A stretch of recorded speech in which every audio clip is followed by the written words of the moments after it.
of our WOW team who knows everything there is to know about building a killer knowledge base. Before we get into the content, we're just going to make sure that everyone can hear us. If anybody wants to let us know in the chat, that's a great way to do it.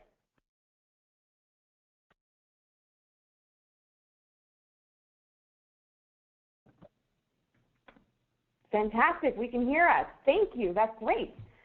And this chat window is going to be a great way for you to ask questions along the way so that we can get to them over the course of this webinar. So before we get started, we need to go over our safe harbor statement.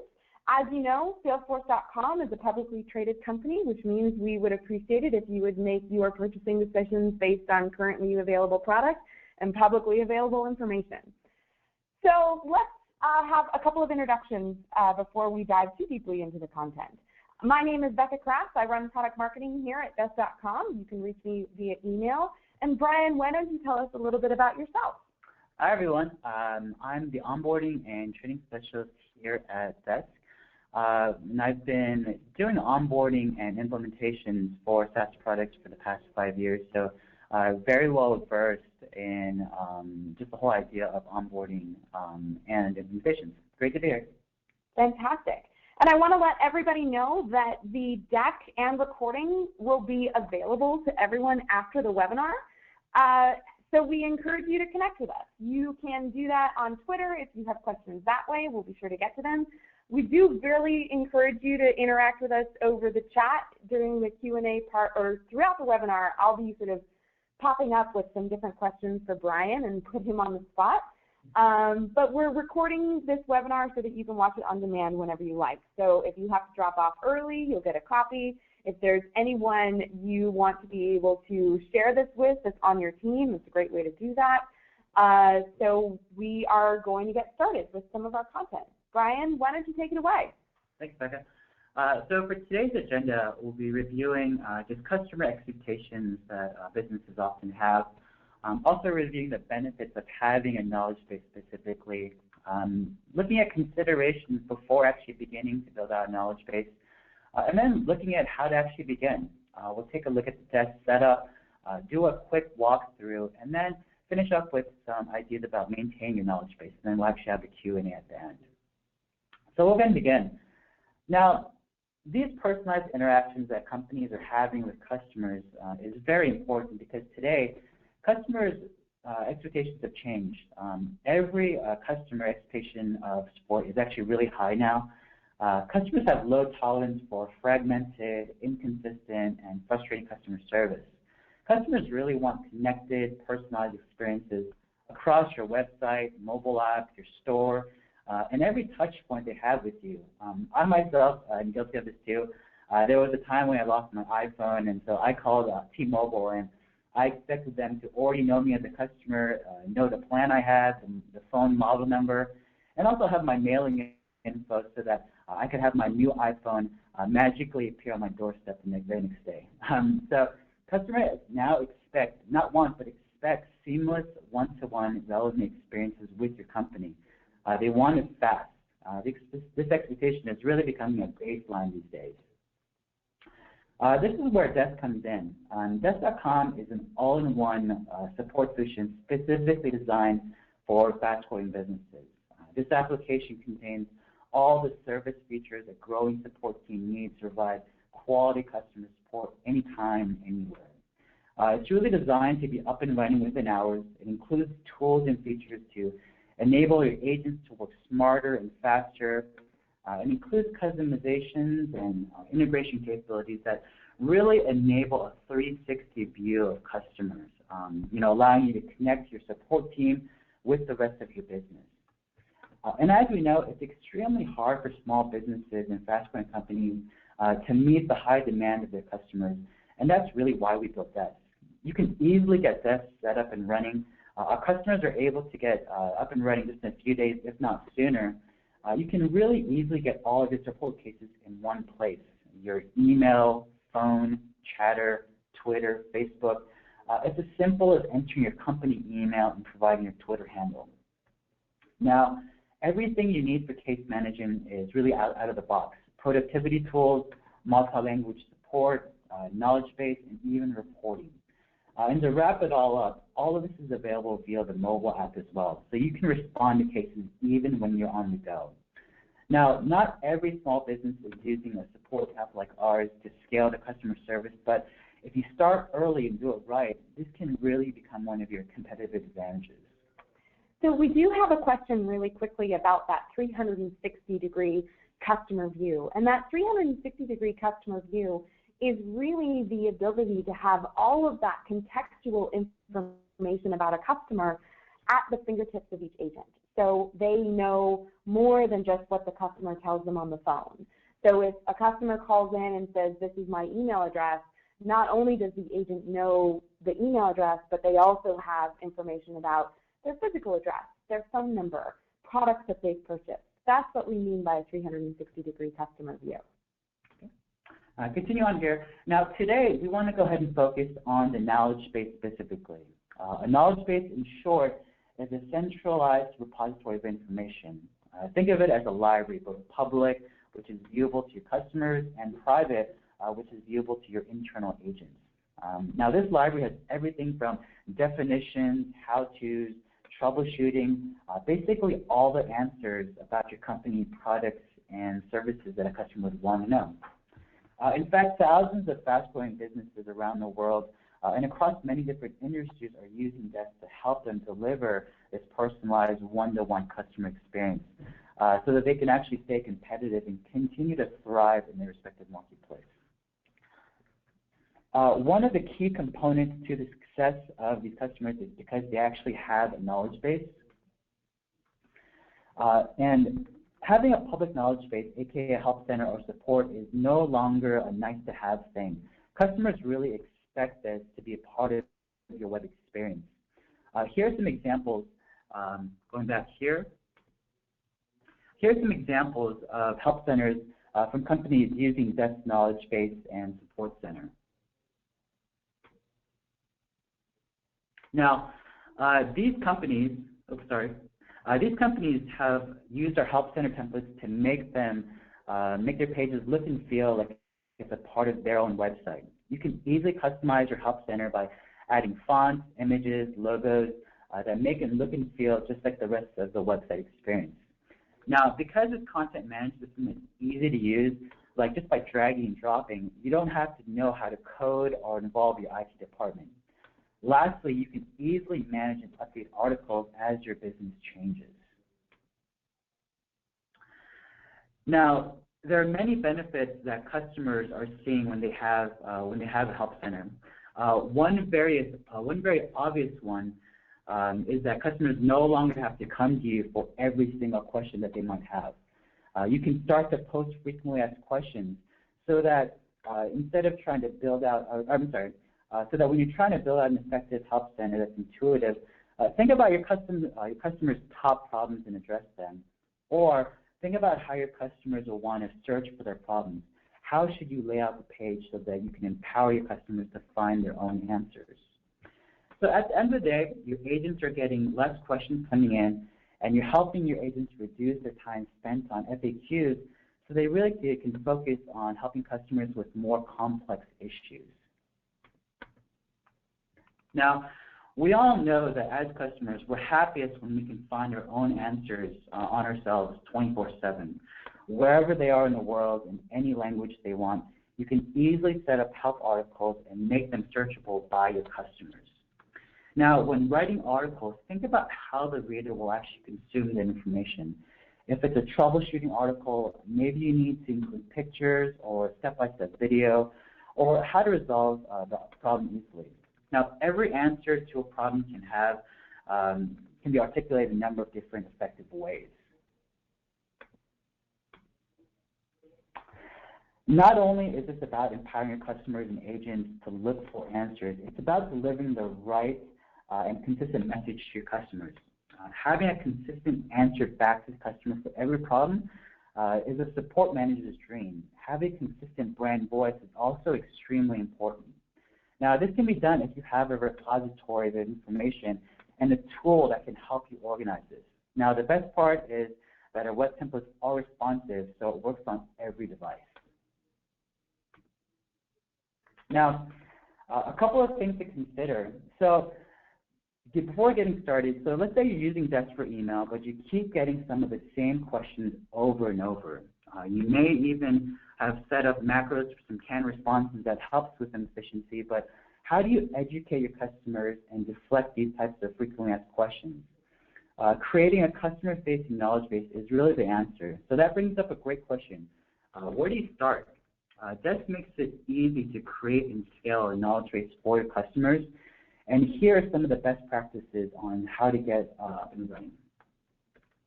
First, utilize an internal and external public knowledge base. I've seen it many times where businesses focuses on maybe one and neglects the other. Helping your customers is great, but oftentimes there's also a need to keep internal processes or documents private. An internal knowledge base article can also be really helpful when onboarding new employees as well. Next, write for the average user. Although you may be an expert on your product, your customers might not quite be there yet. It's important to keep in mind that someone that has never had exposure to your product may be reading your articles for the first time. So writing for the average user or even newbie might be a good idea. In some cases, it might make sense to split out a topic into multiple articles for your new and advanced users. Next, different people learn in different ways. Some prefer auditory learning, while others like to learn visually. So exploring different methods such as screenshots, videos, and step-by-step articles is important. In any of these methods, it's important to have a minimalistic approach. For example, using the minimum number of screenshots to explain a process rather than cluttering an article with 10 screenshots when only 3 will do. If you have the resources, it might even make sense to explore all methods and track which actually performs the best. Also, give some context. Provide some context of what the article is about and the goal of the article. That's very important. It may make sense to link other articles in your knowledge base so users can understand the complete picture of what you're trying to communicate. And our last consideration here, be ready for trial and error. We don't always get things right the first time, and when it comes to building out a knowledge base, this is especially true. It's an ever-evolving process that will continue to grow and change along with your customers and your business, so be ready. So let's go ahead and take a look at where to actually begin. When you first start creating your knowledge base, you'll have a lot of topics, ideas in your head to write about. What I recommend is think about your onboarding users. Come up with a top 10 list of things your customers should be doing in order for them to see the value of your product. After creating articles for these, stop, organize them based on functionality so they can easily be found. Next, have agents utilize the frequently asked questions candidate label within Desk when handling cases. Agents get busy during the week and they may not have the time to create a knowledge base article on the fly. So instead, have them apply an FAQ candidate label within Desk to the case. And then when your agents have some downtime, they can search for the label. And then agents should be able to use some of the text from the response to the customer as a starting point for the new knowledge base article. Next, understand user pain points. Before you sit down to write an article, try the end-to-end process yourself along with a fresh set of eyes. New employees are really great for this purpose. Take note of any steps that were maybe confusing and create clear and concise documentation to avoid confusion. Sometimes it's even good to address the confusion in the article and then redirect the customer to the corrective measure.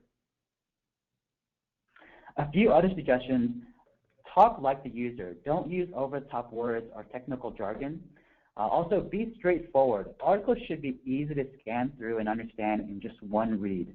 Titles and subtitles should serve as guidelines so users can easily glance at an article and find exactly what they're looking for.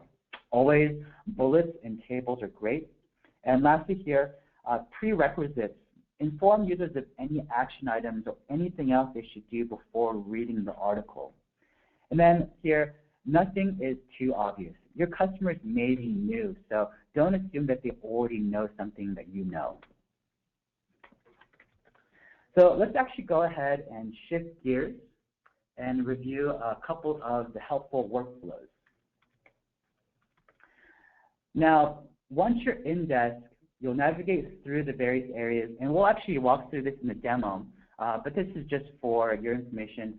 You'll walk through the admin, the cases, and filter, and the first screen that you'll get to is to actually add the name of the filter, and we'll go ahead and name it FAQ candidate here.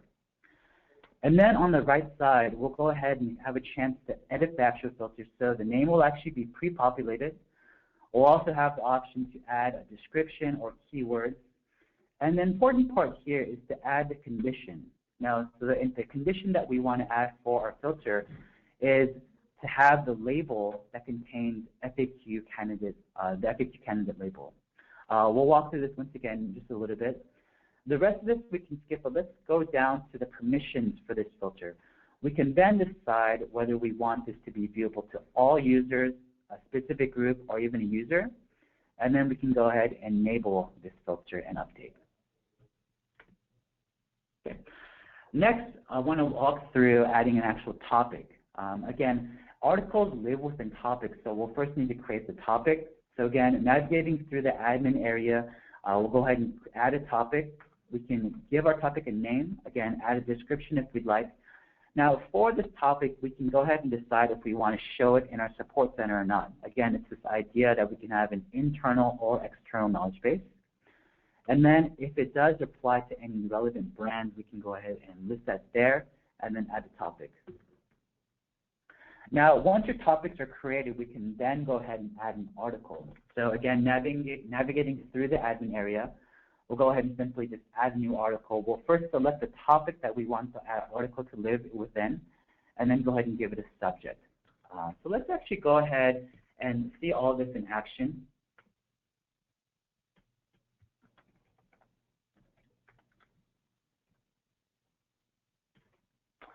All right, so I'll go ahead and log into my test account here. And I've set mine up so it takes me directly to the agent console, but we're going to go ahead and navigate to the admin area. So clicking on the sidebar, the three-bar icon, we'll go ahead then navigate to the admin area. So once we're here, let's actually go ahead and first set up that FAQ filter and label. And we can actually do this in one shot. So we'll navigate to cases here. And then it actually automatically lands us to filters, but we can go ahead and click in here and then navigate to add filter here. Once we do that, we'll see that screen we just saw previously. We'll go ahead and give the filter a name of FAQ candidate. And then we'll go ahead and leave the description blank for now, and then I'll go ahead and add this. Okay, then it pops up automatically to our edit filter screen. Again, it'll pre-populate the name that we just entered. It'll give us another chance to add a description, now also in the keywords. And now we can add the condition as I mentioned. So I'll go ahead and click on the Add Condition button here. And we'll go ahead and choose the label. Again, we want to include any labels that have the FAQ candidate label. And then we want to be inclusive about this, so we're going to leave it as contained. And then we'll go ahead and add the label of FAQ candidate. Now, I've already listed mine here, but you can actually also create labels on the fly from here. So if I wanted to call this maybe FAQ 1, 2, 3, 4, you can actually go ahead and create it here as so, and it'll be listed under. So let's go ahead and remove that, and then go back to the original FAQ candidate label that I had designated before. Again, let's go ahead and skip down to permissions for this filter. Again, we can set it so all users see this FAQ candidate filter, or we can also designate a specific group. Let's say maybe we want only a supervisor to be able to see this filter, or maybe a tier 2 support group. For now, let's go ahead and leave it as all users. Oh, and one thing I do want to point out, if it's a specific user, then we can also select maybe it's Brian, so myself. Maybe I'm the only one that I want to see this filter. We can put that there. Do you have the ability to set it up so that multiple groups can look at it, or is it all or one, or how does that work?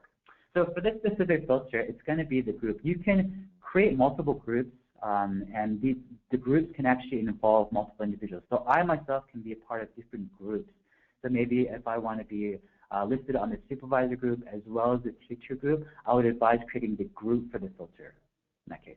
Okay, so it looks like you need to be able to think through what your groups look like so that you have the accurate permissions to filter. Exactly. Got it. Okay. All right. So again, we'll go back to all users here. And then don't forget to go ahead and enable the filter already. Now, I've already created this. Let's just actually go ahead and cancel out for now. Okay. And we'll take a look at that in just a moment here. But while I'm in the admin screen, I'm going to go ahead and skip to the content area and go ahead and create my topic and article while I'm here.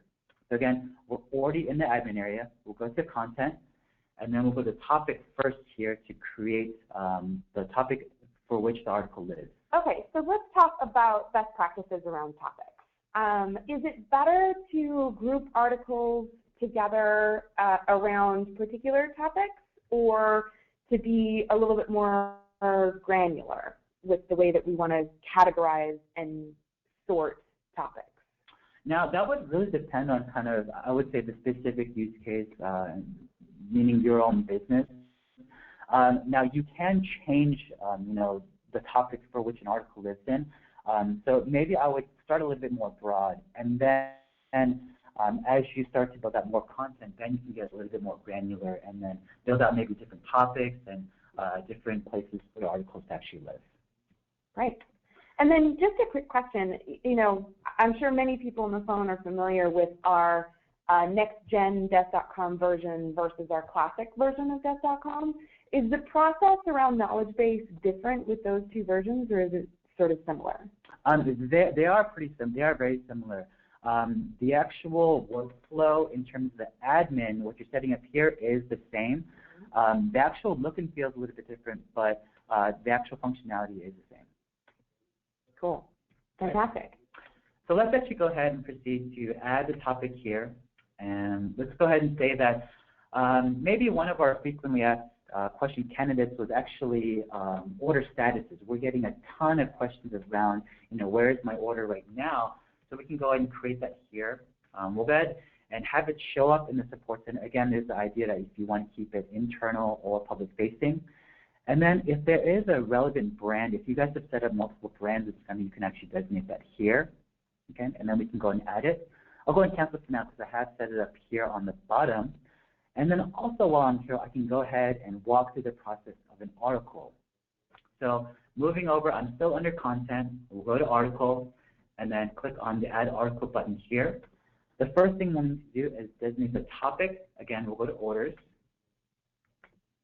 And then subject here, I can go ahead and just create status. So once we do this, this is the screen that I wanted to walk through a little bit here. This is the actual area where you create the article. Again, you can edit the title. This is the direct link that your support agents can use to maybe include it on a macro for efficiency. Also, on the right here, we have options to save it as a draft if it's not quite ready. And also, we can go ahead and toggle whether we want it to show up in the support center or not. Again, the question that came in earlier about starting off a little bit more broad or more granular, again, we can go ahead and change the topic that articles live in. So this is something that you can change as your business grows. Okay. Let's go ahead and update for now. So what I'd like to do is I want to go ahead and actually go to the next-gen agent here and show you our filter and label in kind of working in the working world. So let's say, again, I have this order status here. Again, we've seen this question about 20 times a day. And so instead of, I will reply to the question, but let's say I don't have time right now to actually create a knowledge-based article so that customers can find their own answers. So what I'll do here is I'll go to the label area, and then since I've already created it, I can go and select the FAQ candidate here. And then as I add the label, I can actually also reply to the case as well.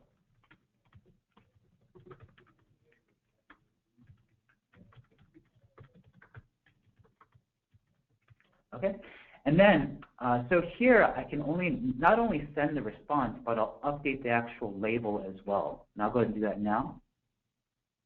And now I'll see that the reply is being sent right now, and then it's also added the FAQ candidate label here. Again, this is really great because you can quickly view the different labels that are on your different cases. Now, you'll see your case filters on the left-hand side, and again, it'll show up here in the FAQ candidate. So when I click on it, I can see what type of questions are coming in. So as a supervisor, I can look at this and say, I see order status pretty frequently here. I'm going to go ahead and create a knowledge base. So I can go ahead and click in, and then agents can actually use part of their response in creating the article. So this will actually save you guys some time as well. Okay. Now let's actually go to Desk.com Support Center here. And I'll show you what I mean by topics and articles. So let's say that a customer is looking for a specific article on, when it comes to Desk, like how to do something in Desk. You'll notice that we've sectioned this off into different areas. Now, Desk.com agent, the next-gen agent, as you see here, these are topics. And then all of the articles that are under it, these are the actual articles that live under it. So this is the kind of the breakthrough that you want to, this is the setup that you guys want to actually follow. And then from here, you can create more topics and whatnot. Okay. Let's shift gears one more time and then go back to the PowerPoint here. So I want to talk about maintaining your actual knowledge base. Actually, let's go back to the product because we're having a lot of questions about how to do some specific things in Desk.com. Yeah. So we have some questions about making sure you can add words and pictures into knowledge articles. Do you have a best practice for how to add rich media into knowledge articles? Yeah. So we do have our style editor here. So there's a lot that you can do in terms of customization. Let me just pull the screen here. So again, there's a lot of customization that you can do in terms of look and feel, whether it be adding different links or URLs or even adding images as so here. So this is to really get started in a very simple way. You can also kind of customize some more information here with some other options down here if you want. And even you can actually track the history of some of these cases down here. Cool. So that's really helpful with that. The other piece that we had a question about is topics. So we touched a little bit on topics. Is it possible to have an article under multiple topics is the first question. And then subsequent to that, it looks like on the Desk.com Support Center, we have topics and then subtopics within that. What are some best practices around thinking through that, and then how do you do it in Desk? Okay. So for the first question, an article cannot be duplicated under different topics. You could actually create the same article under two different topics, but one article can't live under two different topics. So that's that. In terms of categories and subcategories, that's something that you can do. So for example, if we go to the Desk.com site here, you do want to keep it pretty simple. I would recommend, in terms of best practices, keep the hierarchy of your articles very simple, because when someone comes into your support page, like Desk, we want to go ahead and just see the basic topics here. Okay, and then if you get too convoluted with your setup with subcategories and articles, then there's a lot of clicking that needs to go on in terms of them having to go into a specific topic, and then from there they'll have to browse the subcategories and articles. So I'd really recommend keeping it simple initially, just having the hierarchy of topic and article for now. Got it. And then we're also, so if we can go back into the admin, there are a couple people that actually want to see the addition of video or a picture. If you can do that as just sort of a test, that would be great. And let's see, so how do you, gosh, you guys are doing great with all the questions, and we are going to try to get to all of them. So we've got, let's see, We're getting a lot of questions about search terms. Can you talk a little bit about how to think about search terms in Desk.com and what's the best way to do that? Yeah. So I would keep search terms, first of all, really simple. Here you can go ahead and type in your search keywords here.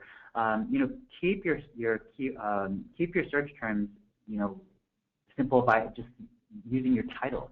Really, I would even maybe survey people within your company. Hey, this is the article. What do you think people would actually search for when they're actually looking for the answers to these questions? Again, all of this, you guys are experts on your products. Think very simply in terms of when I have a question on my order, what would be the term to search for? So think very simply in that. In terms of adding media here, we can go ahead and click on this image icon here, and then go ahead and whether it's a URL or we can change the actual preview of it, and we have some other options for uploading here as well. Cool. Okay, I think that that's very helpful. We also have a lot of questions about the actual content of the articles. So do you have best practices for how long an article should be? Is it better to have more articles that are shorter or fewer articles that are much more descriptive? Okay. So I think this also depends on the different products that your business deals with. I think without knowing the specifics, I'd really say this is something that you guys can test on your own in terms of trial and error.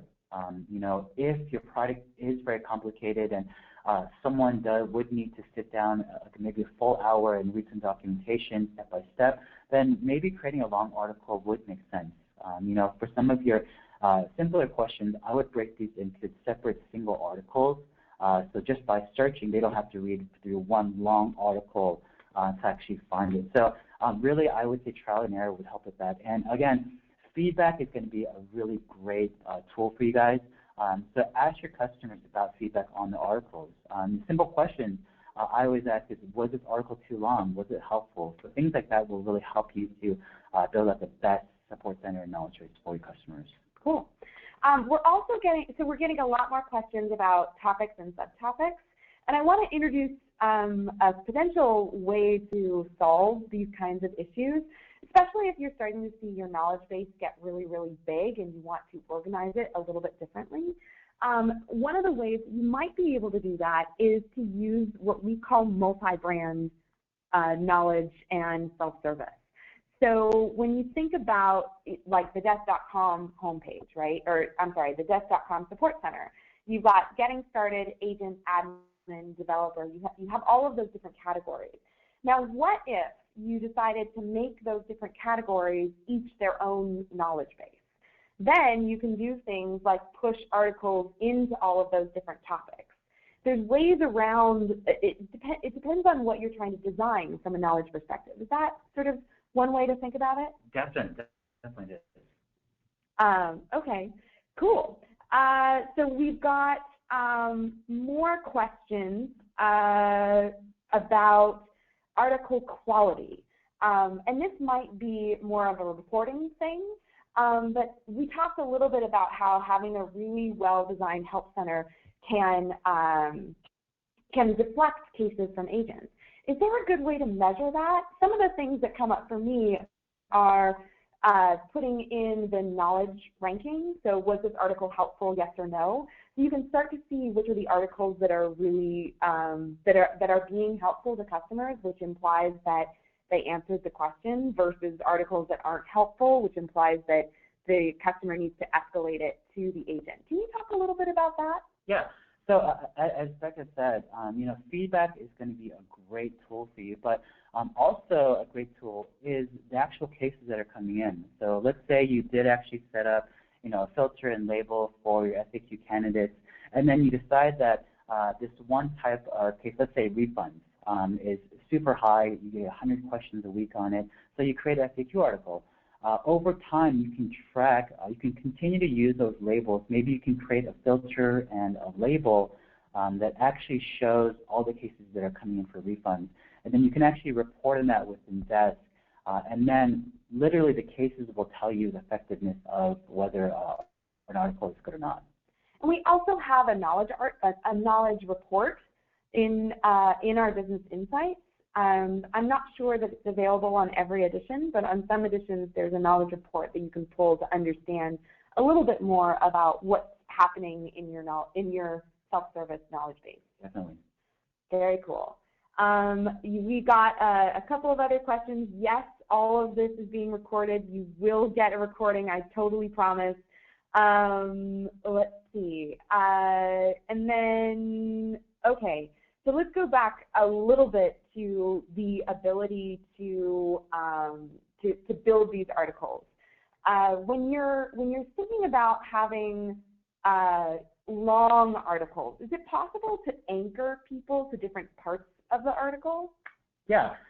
So within that, and that may require a little bit more in terms of adding hyperlinks or whatnot, but there definitely is the ability to do that. So within a particular article, what I recommend is maybe starting off with your goals, the purpose of the article, and then you could actually hyperlink in maybe 5 different, like you said, anchors to actually fast forward you to maybe a particular section article, especially if the article is really long.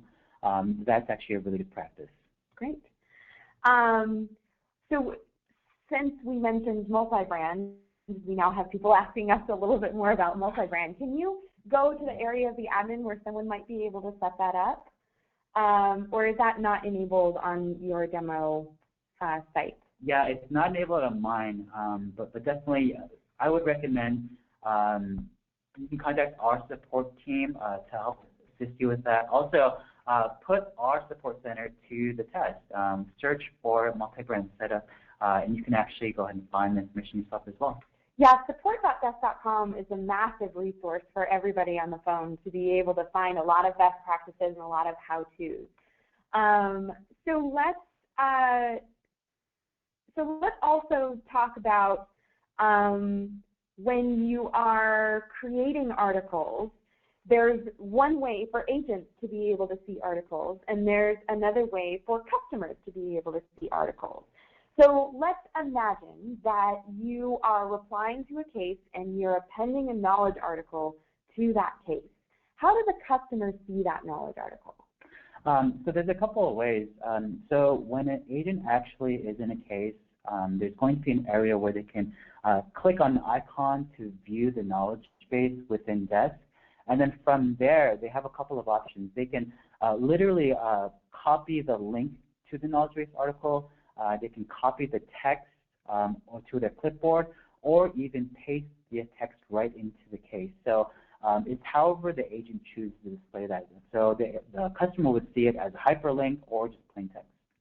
And what's great is if you've got knowledge articles that are exposed externally on your Help Center, we had a couple of questions about what is the difference between a macro and a knowledge article. And just to make things very, very clear, the knowledge articles are all of the content that you've created, and macros can pull knowledge articles into responses, including links to the externally facing support center. So macros are really the productivity tools for agents, whereas the knowledge article is the content that's been created. So as you are thinking about how you want to deliver all of that content to your customers, if you have externally facing content, you might like to include just some of the knowledge article in the macro and then a link to the rest of it. That can teach your customers, hey, we have self-service support and you can find the answers to your own questions, and that would be a really good best practice. We have a couple of questions about support provided on mobile devices. So when we're talking about the ability to see a support center on a mobile device, there's a couple of ways that we're talking about it. But I think the first one that's really important is a responsively designed support center. How easy or difficult is that to do? Well, and I'll have to double check with the support team, but I believe the way that the system is built out is I believe it will be responsive on all devices kind of outside the box, but again, I will double check on support for that. Okay, and then, we also, so I said the word mobile, and now there's a lot more mobile questions. So hi, everyone. Thanks. That means I know you're listening. That's great. What's really great about Desk.com is you can actually get access to the knowledge base and the articles and the macros and all of those things while you're not at your desk. So with the Desk.com mobile app, which is available on iPhone and Android, if someone posts a case and you're away from your computer, you can still access Desk.com and all of the end-to-end case management of Desk.com in that mobile app on your phone. So you can always reply to customers from wherever you are. So hopefully that is helpful. Now, macros not only are useful to respond to email cases, they're also channel specific. So you have macros that will give you the ability to reply to cases on Facebook and Twitter. Now, as a best practice, I wouldn't necessarily have those Facebook and Twitter responses be super, super long. So that's a great use case for sending a link to the knowledge base article that the person might want to read to get the answers to their questions. Let's see. And if you're having any particular challenges with the way that you are implementing some of these things, I strongly encourage you to email support@desk.com, and we can get to some of those particular challenges individually. For the purposes of this Q&A, we're going to try to keep these questions a little bit more broad to cover a lot of different topics. So we talked about the differences between macros and knowledge articles. How do images and videos play into any of that? Well, in terms of, imagine the way that the question is coming in. So if someone does a Facebook case, so someone Facebooks into your desk center, and then that comes in a case, it's going to come out kind of in a similar way. So a lot of it will just be through text. So I'd recommend in that case, if there is a video attached, I would include a hyperlink to your knowledge base article so that they can see it kind of how you've displayed it on your support center. In the same way with Twitter or email, I'd also recommend the links if you do have rich media involved. Great. And for those of you who have been really, really good about chatting us questions, I apologize if we haven't gotten to your question. If we still haven't answered it and you need a response, please ask it again. We got a little overwhelmed with questions. And by we, I mean me. So sorry about that, everyone. But we definitely want to make sure that we get to all of them. We do have some questions about some best practices around just sending a knowledge article versus linking to an FAQ. Do you want to talk a little bit more about how to think through that? Yeah. So I want to kind of make a distinction. When we're talking about FAQ in terms of the presentation, that's the idea that we want to find out what our frequently asked questions are from customers. But then there's also the idea that we could create a knowledge-based article that's called just FAQ. Let's say you have a lot of really quick questions that can be answered with one-liners or a couple sentences. So you can build out an actual page with just a list of text that has a question and answer format. So that's the FAQ page, which again can be a knowledge-based article. Great. We've got a couple of questions coming in about customizing the Help Center so that it is in line with the look and feel of the brand. What's the best way to do that? Okay. Now, I did mention that Desk.com is very simple and very basic to set up. Now, that's out of the box. It's just going to, there's very simple things that you could do in terms of just simply changing the header and footer and loading some images through the admin to actually match the look and feel. But if you do want to get a little bit more robust and have it really mimic your website, then it will involve some coding. And you can always contact our professional services team if there's something a little bit more complicated that you want to kind of do with your support center. Fantastic. We also have a couple of questions around, it's sort of a two-part question. The first one is there an option to include a request for more information at the bottom of a knowledge article? So let's say something went wrong with it. So a link didn't work, or there's inaccuracies in the article. Is there a way for a customer to be able to provide additional feedback beyond, yes, it was good, no, it wasn't? Yeah, there's a couple of ways. Now, one could be very simple, meaning that you could simply add your contact information, like, for instance, support at Desk.com. You could add that type of information if you want to keep it really straightforward. There are different ways to add contact forms to your support center. If that's the case, then you would contact our support team or professional services team to assist with those things. Great. And then going back to that measurement of case deflection, so if you're measuring effectiveness, do you have any particular best practices we can share? Really, when you're starting off, it's taking a step back and taking a look at, first of all, your case volume, whether it be phone or email or any channels. And number one, I would say anything that you really do, you want to measure with metrics. Business Insights is a great way to do that. So I would definitely start by building out processes, informing your agents to start labeling cases. Start talking to you about week to week, what are some of the hot topics that are coming up. Let's say that your company recently had a release. What are some questions around those releases that are coming up? So I think number one is building out that process within Desk, building out labels, building out filters, and then also I would say it's building out just a communication forum between you and your agents to talk about what's going on the ground floor. Cool. And we're getting another few questions about sort of article proliferation. So one level, how do you prevent duplicate articles? Is that just knowing what's in the knowledge base and making sure that you're not creating extraneous information? Okay, that's a great question.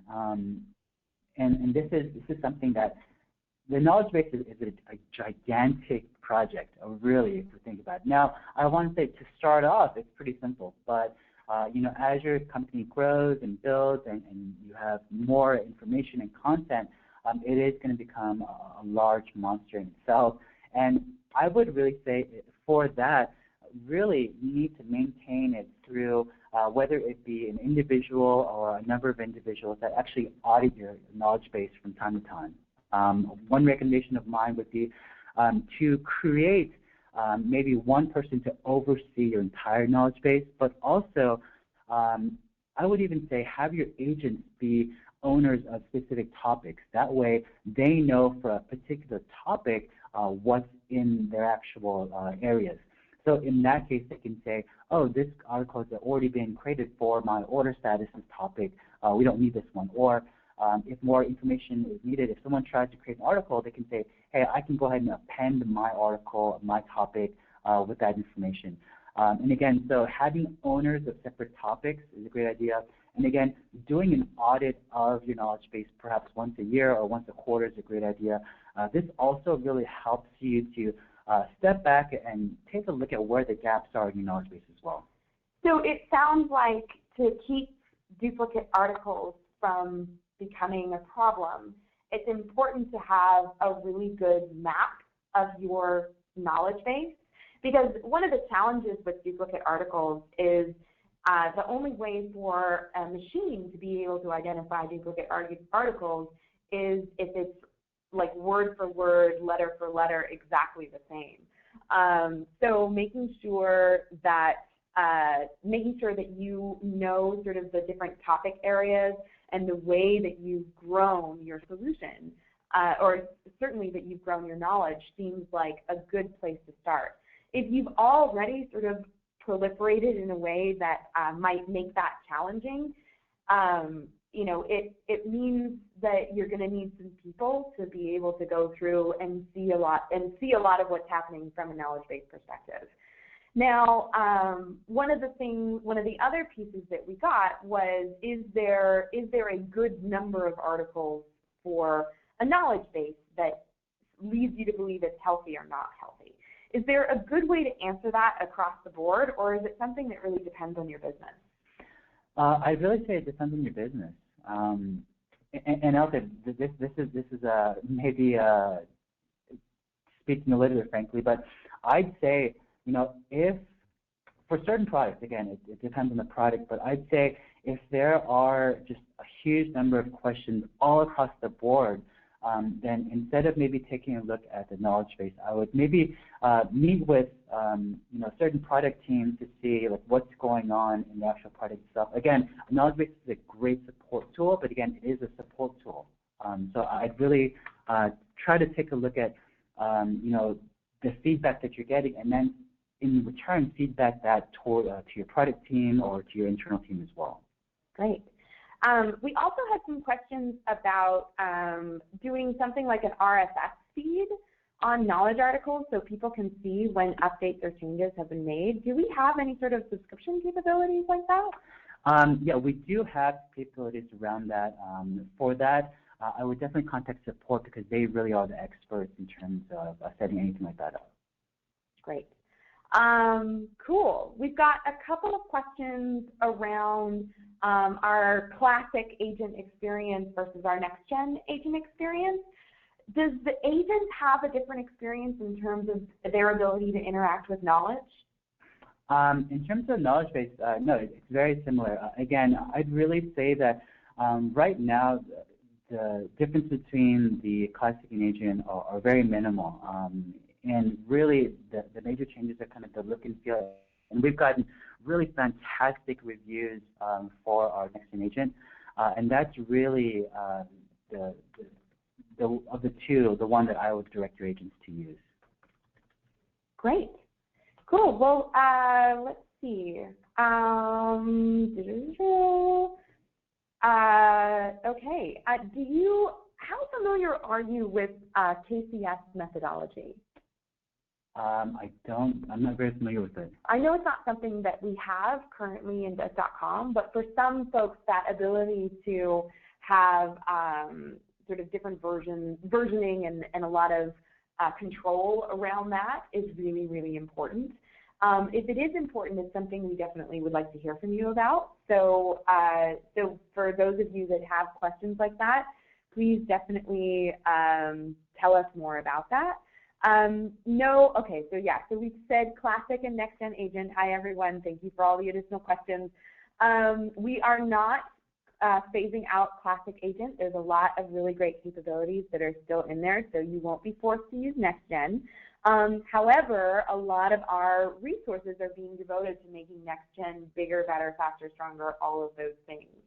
So if there are pieces of what exists in classic agent that you need absolutely in next-gen, our product team would definitely love to hear from you.